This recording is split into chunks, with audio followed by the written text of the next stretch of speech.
Voici que le Seigneur va venir, et tous ses saints avec lui. Il y aura en ce jour-là une grande lumière. Frères et sœurs, nous entrons aujourd'hui dans le temps de l'Avent.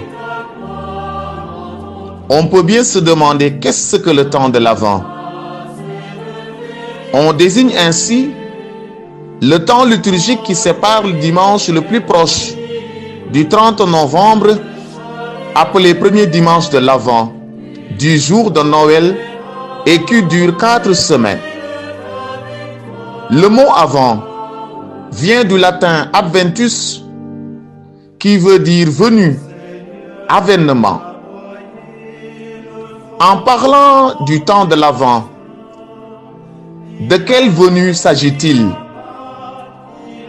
Le temps de l'Avent nous prépare à fêter l'anniversaire de la naissance historique de Jésus-Christ à Noël. C'est le premier avènement. Mais ce temps nous oriente également vers 2 autres avènements. Si le Christ s'est réellement incarné, c'est enfin de venir vivre par sa grâce en chacun d'entre nous. C'est le 2e avènement ou avènement mystique. Cette venue est cachée, dit saint Bernard.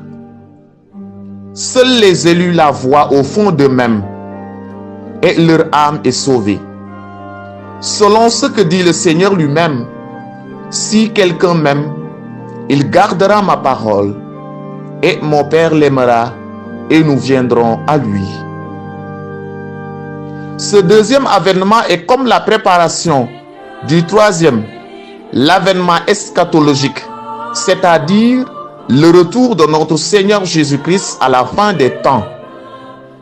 Retour attendu avec ferveur par toute l'Église qui aime à faire retentir l'acclamation araméenne Maranatha, viens Seigneur Jésus. Quelle est l'histoire de ce temps? Le temps de l'Avent remonte au moins au 5e siècle et sa durée a beaucoup varié selon les lieux. À Rome, il comptait 4 ou 5 semaines, mais en Gaule, il pouvait durer jusqu'à 3 mois et son aspect pénitentiel était plus développé. Quelles sont les caractéristiques liturgiques du temps de l'Avent? Toute la liturgie de l'Avent est un immense appel à la venue du Sauveur.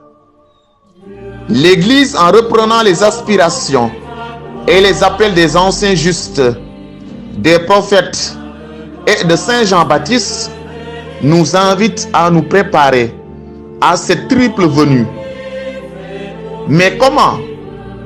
D'abord dans la prière et la pénitence, exprimée dans la liturgie par les ornements violets, le silence des orgues, la suppression du Gloria, mais surtout par la joie et un désir toujours plus grand de ce salut, parce que c'est Dieu lui-même qui vient à nous. Comment devons-nous vivre ce temps de l'Avent? L'Avent est le temps de l'attente, du désir. Tous nos efforts seront donc portés durant ce temps par le désir de Dieu, le désir d'être sauvé, d'être avec lui. Notre meilleur compagnon sera, comme toujours, la méditation de la parole de Dieu, l'adoration du Saint-Sacrement, la méditation des mystères de Jésus et de Marie. Aimons lire, relire et méditer les textes si riches de la liturgie de l'Avent. Les prophéties du prophète Isaïe, notamment les lectures des 4 temps après le 3e dimanche, la prière ardente des psaumes, les évangiles de l'Annonciation et de la Visitation. Au cœur de l'Avent, au début, nous allons fêter l'Immaculée Conception de la Vierge Marie, Parenthèse lumineuse dans le début de l'Avent, le 8 décembre, 9 mois avant le 8 septembre, où l'Église fête la naissance de Marie, la tendre Vierge et Mère de Jésus. Soyons plus réguliers pour réciter notre chapelet en méditant les mystères, pour vivre ce temps d'attente sous le regard de Marie et avec elle sur le chemin de la grotte de Bethléem.